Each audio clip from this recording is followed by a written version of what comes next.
ফুসফুসের সংক্রমণ নিয়ে হাসপাতালে ভর্তি হওয়া সাবেক রাষ্ট্রপতি অধ্যাপক ডাক্তার একিউএম বদরুদ্দোজা চৌধুরী মারা গেছেন। শুক্রবার দিবাগত রাত ৩টা ১৫ নিজের প্রতিষ্ঠিত উত্তরা মহিলা মেডিকেল কলেজ হাসপাতালে চিকিৎসাধীন অবস্থায় তিনি মৃত্যুবরণ করেন। ইন্না লিল্লাহি ওয়া ইন্না ইলাইহি রাজিউন। বদরুদ্দোজা চৌধুরীর প্রেস সচিব জাহাঙ্গীর আদম এই তথ্য নিশ্চিত করেছেন। এছাড়া ছেলে মাহিবি চৌধুরী তার ফেসবুক আইডিতেও পোস্ট দিয়ে এই মৃত্যু সংবাদটি নিশ্চিত করেন।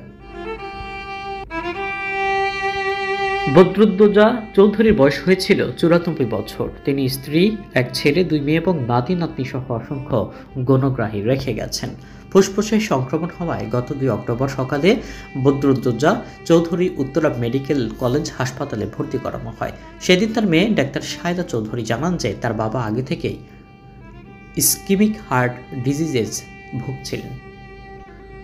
বৃহস্পতিবার রাতে তাকে লাইফ সাপোর্টে নেওয়ার তথ্য জানিয়েছিলেন ছেলে মাহিবি চৌধুরী। তিনি বাবার জন্য দেশবাসীর কাছে দোয়া চেয়েছিলেন।